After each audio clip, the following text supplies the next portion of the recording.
നമ്മൾ കുടുംബശ്രീയിൽ നിന്ന് ടൂർ പോകുന്നതാണേ. പിന്നെ കുടുംബശ്രീ അംഗങ്ങളെല്ലാവരും ഉണ്ട്. പിന്നെ കൂട്ടത്തിൽ പുറത്തുള്ളവരും ഉണ്ട്, 2-3 ആൾ. പിന്നെ അംഗങ്ങളെ മക്കളും കുഞ്ഞുമക്കളെല്ലാം ഉണ്ട്. അപ്പോൾ നമ്മൾ നീലേശ്വരത്തേക്കാണ് പോകുന്നത്, ബോട്ട് യാത്രക്കാണ്. അപ്പോൾ രാവിലെ തന്നെ പുറപ്പെടുന്നത്. രാവിലെ 7:20 ട്രെയിനിന് പോകാമെന്ന് വെച്ചിട്ട് പോകുന്നതാണ്. അപ്പോൾ നമുക്ക് ഇവിടുന്ന് 6:15 ബസ്സിൽ പോയാൽ മാത്രമേ അവിടെ എത്തിയിട്ട് ടിക്കറ്റെല്ലാം എടുത്തിട്ട്, ലോക്കലിലായതുകൊണ്ട് നമ്മൾ ടിക്കറ്റൊന്നും ബുക്ക് ചെയ്തിട്ടൊന്നുമില്ല, അന്നേരം തന്നെ എടുത്തിട്ട് പോകാമെന്ന് വെച്ചിട്ട്. അങ്ങനെ പിന്നെ രാവിലെ തന്നെ നമ്മൾ ഇറങ്ങുന്നതാണ്. ഒരുമിച്ച് ഉള്ളവർ കുറച്ച് ആൾക്കാർ ഇങ്ങനെ വരേണ്ടതുമാണ്. അപ്പോൾ അവരെ ഞാൻ വെയിറ്റ് ചെയ്യുന്നു. അവർ ആരും വരുന്നതെന്ന് കാണുന്നില്ല, നോക്കട്ടെ. ഓരോരാൾക്കാരെ വന്നുകൊണ്ടിരിക്കുന്നുണ്ട്. അപ്പോൾ ഇനിയിപ്പോൾ നമുക്ക് ഓരോരാളെ കണ്ടോ കേട്ടോ, ഇതിൻ്റെ അകത്തുണ്ട്. പക്ഷേ ഇരുട്ടത്തായതുകൊണ്ടൊന്നും മനസ്സിലാവുന്നില്ല, ആളെ മുഖമൊന്നും ശരിക്കും കിട്ടുന്നില്ല എന്ന് തോന്നുന്നു. ഇനിയിപ്പോൾ ഇവിടുന്ന് നമ്മൾ റോഡ് കയറി ചിലപ്പം ബസ്സിന് കയറുന്നൊന്നും എടുക്കാൻ പറ്റില്ല എന്ന് വരും. എന്താ വെച്ചാൽ തിരക്കല്ലേ, രാവിലത്തെ തിരക്കിന് അവർക്ക് അതെല്ലാം ബുദ്ധിമുട്ടായിരിക്കും. കൊണ്ട് ഇനിയിപ്പം മിക്കവാറും കണ്ണൂരെത്തിയിട്ട് അതേ കാണലുണ്ടാവും. റെയിൽവേ സ്റ്റേഷനിലെത്തിയിട്ട് ഉള്ള വീഡിയോ മാത്രമേ ഇനി എടുക്കാൻ പറ്റും, ബസ്സിനൊന്നും എടുക്കുന്നില്ല.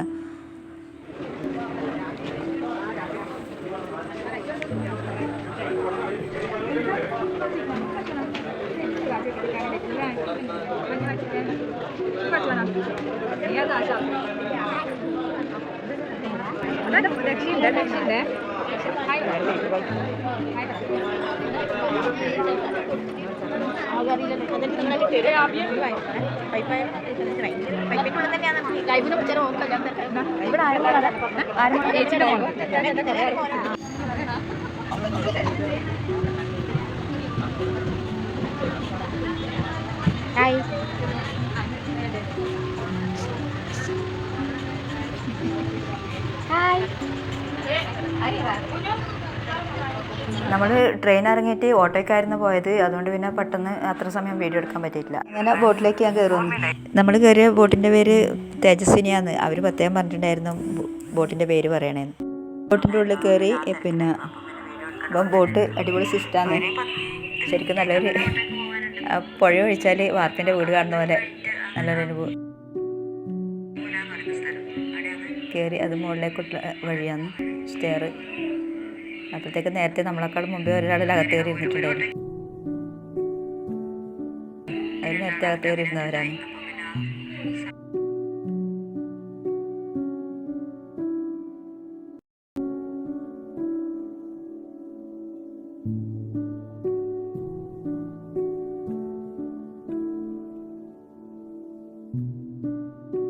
കുഷ്യൻ സീറ്റ്, അത് കൂട്ടത്തിലുള്ള ഒരാളെ മക്കളാണ്. ഓട് മക്കളെല്ലാം കൂട്ടിയിട്ടാണ് വന്നത്.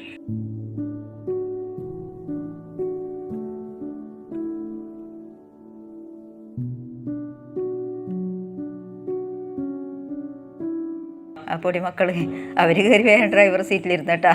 ഡ്രൈവർ വരണത്രേ.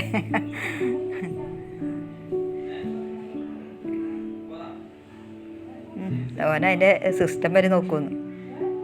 പുഴയിൽ ബോട്ടുകൾ ഇഷ്ടം പോലെ ഉണ്ടായിരുന്നു, നമ്മുടെ മാത്രമൊന്നല്ല. അത്രയും ദൂരം കടലിൻ്റെ അങ്ങോട്ട് പോകുന്നില്ല, അത് അങ്ങോട്ടേക്കാന്ന് കടലിൻ്റെ പോകുന്നത്. പക്ഷെ ഇത്ര വരെ പോകുന്നുള്ളൂ.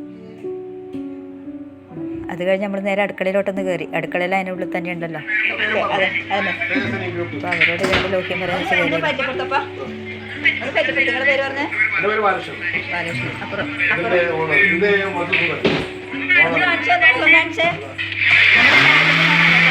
അത് ഡ്രൈവറാണ്.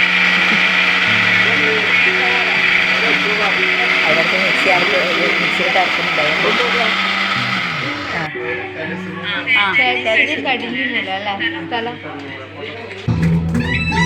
അത് കഴിഞ്ഞ് പിന്നെ ചായയിലുണ്ടായിരുന്നു. ചായ കുടിക്കുന്നതൊന്നും ചിലപ്പോൾ എടുക്കാൻ മറന്നുപോയി. പെട്ടെന്ന് അതൊന്നും ഓർത്തിട്ടില്ല. പിന്നെ അതിനുശേഷമുള്ള കളിയാണിതല്ലോ. അവിടെ എത്തിയിട്ട് എന്താ ചെയ്യേണ്ടതെന്ന് അറിയുന്നില്ല.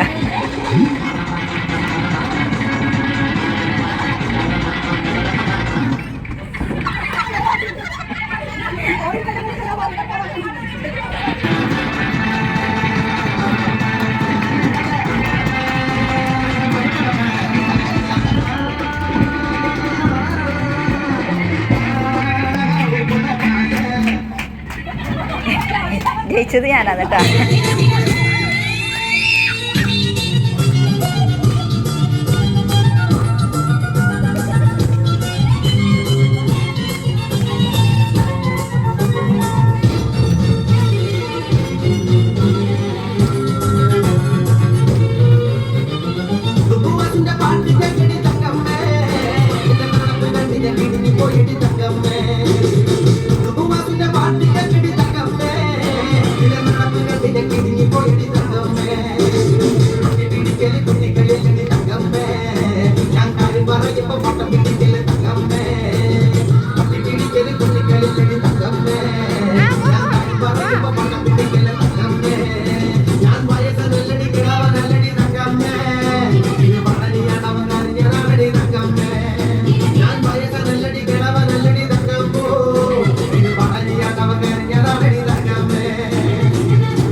മണിയാകുമ്പോഴത്തേക്ക് തന്നെ അവർ നമുക്ക് ഫുഡ് തന്നിട്ടുണ്ടായിരുന്നു കേട്ടോ. അവിടെ പിന്നെ നമ്മളോട് പറഞ്ഞിട്ടുണ്ടായി നമുക്ക് ആവശ്യമുള്ള ഫുഡ്. അപ്പം ഞാൻ എല്ലാം കൂടെ അത്രയും ആൾക്കാരുള്ളൂ, 2-3 വിധം ആക്കണ്ടെന്ന് വെച്ചിട്ട് പിന്നെ അവർ ഒറ്റക്ക് തന്നെ പറഞ്ഞ് പിന്നെ ചിക്കൻ വേണമെന്നവർക്ക് കഴിച്ചാൽ മതി അങ്ങനെ പറഞ്ഞിട്ടുണ്ടായി. അപ്പോൾ സദ്യയായിരുന്നു. സദ്യേൻ്റെ കൂടെ കരിമീൻ വറുത്തതും പിന്നെ ചിക്കൻ ഫ്രൈ. ബോട്ട് യാത്രയെല്ലാം കഴിഞ്ഞ് പിന്നെ ക്ഷീണം പിടിച്ച് പിന്നെ തിരക്കിട്ട് വീട്ടിലെത്തേണ്ട വിചാരമായിരുന്നു. അതുകൊണ്ട് പിന്നെ മറ്റുള്ള വീഡിയോ ഒന്നും എടുക്കാൻ നിന്നില്ല, നേരെ ട്രെയിനിലേക്ക് വന്നു.